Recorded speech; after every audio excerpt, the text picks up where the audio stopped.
Une affaire à peine croyable est racontée par RMC Story à partir de 21h05 ce jeudi 17 septembre 2020.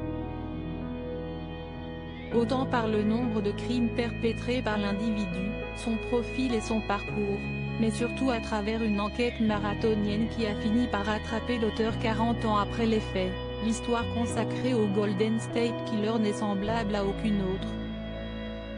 Un cambrioleur pas du tout gentleman. San Francisco et Sacramento ont été confrontés à un homme d'une extrême dangerosité et d'une productivité digne du staccanovisme sous l'URSS.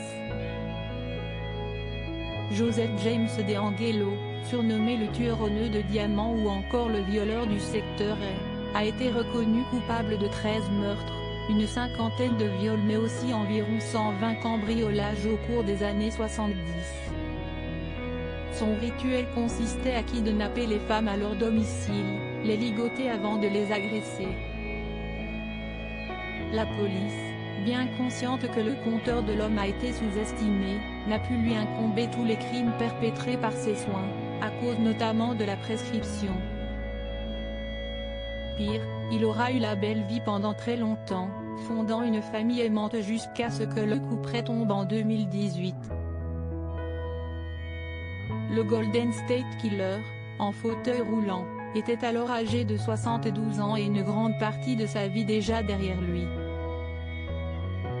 La peine de mort évitée de justesse conseillée par la défense, le tueur en série s'est efforcé de plaider coupable pour éviter la peine de mort.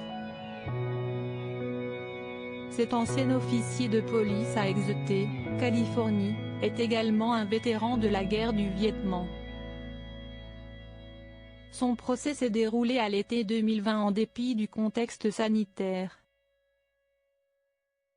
À l'annonce du verdict qui l'a renvoyé en prison pour le restant de ses jours, Joseph DeAngelo a présenté ses excuses aux nombreuses familles des victimes. « J'ai écouté chacune de vos déclarations, et je suis profondément désolé. » En deuxième partie de soirée, l'histoire de Jodi Arias, Visage d'ange, prendra la relève en rediffusion.